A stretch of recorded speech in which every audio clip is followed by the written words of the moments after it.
നമസ്കാരം. ഞാൻ വയനാട്ടിലെ പുറക്കാടി ക്ഷേത്രത്തിലെ മേൽശാന്തിയാണ്.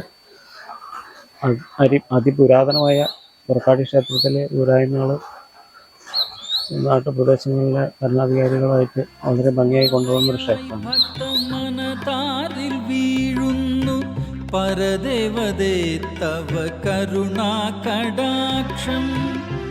ഉദാത്തമായ ഐതിഹ്യങ്ങളുടെ പെരുമ കൊണ്ടും ആചാര അനുഷ്ഠാനങ്ങളുടെ തനിമ കൊണ്ടും അചഞ്ചലമായ വിശ്വാസം കൊണ്ടും ചരിത്രം സമ്പന്നമാക്കിയ പുണ്യക്ഷേത്രമാണ് ശ്രീ പുറക്കാടി പൂമാല പരദേവതാ ക്ഷേത്രം. സീതാദേവിയും പരദേവതയും പരിവാരമൂർത്തികളും കുടികൊള്ളുന്ന പരമപദം. വനവാസകാലത്ത് സീതാമാതാവും ലവകുശപുത്രന്മാരും ഇവിടെ താമസിച്ചിരുന്നു എന്നാണ് ഐതിഹ്യം.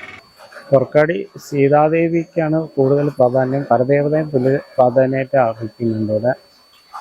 പിന്നെ പ്രത്യേകന്മാരും പുറക്കാടി സീതാദേവി ലവകുശന്മാർ ഉണ്ട്, പ്രധാന പ്രതിഷ്ഠയാണ്. അതിൻ്റെ പുറമെ പൂമാല പരദേവത ശൈവമായിട്ടുള്ള പൂജകളും വൈഷ്ണവമായിട്ടുള്ള പൂജകളും ഇവിടെ നടന്നു വരുന്നുണ്ട്.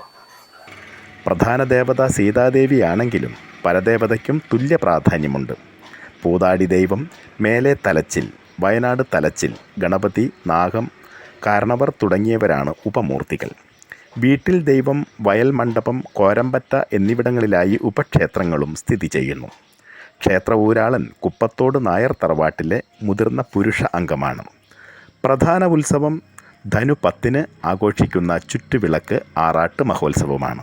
കൂടാതെ മീനം 24 മുതൽ 28 വരെ പുറക്കാടിയിലും ഉപക്ഷേത്രങ്ങളിലും തിറ, വെള്ളാട്ട് എന്നിവ കെട്ടിയാടി വരുന്നു. മെയ് 9 പ്രതിഷ്ഠാദിനം. നവരാത്രി, മണ്ഡലമാസം, തുലാം 10 എന്നിവയും പ്രാധാന്യത്തോടെ ആഘോഷിക്കുന്നു. ചുറ്റുവിളക്ക്, നെയ്വിളക്ക്, ഗണപതി ഹോമം തുടങ്ങിയവയാണ് പ്രധാന വഴിപാടുകൾ.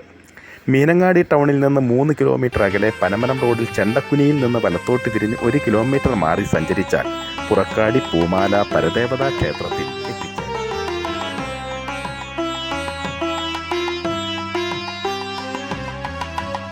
പൂമാലയായി ഭക്തമനതാരിൽ വീഴുന്നു പരദേവതേ തവ കരുണാകടാക്ഷം.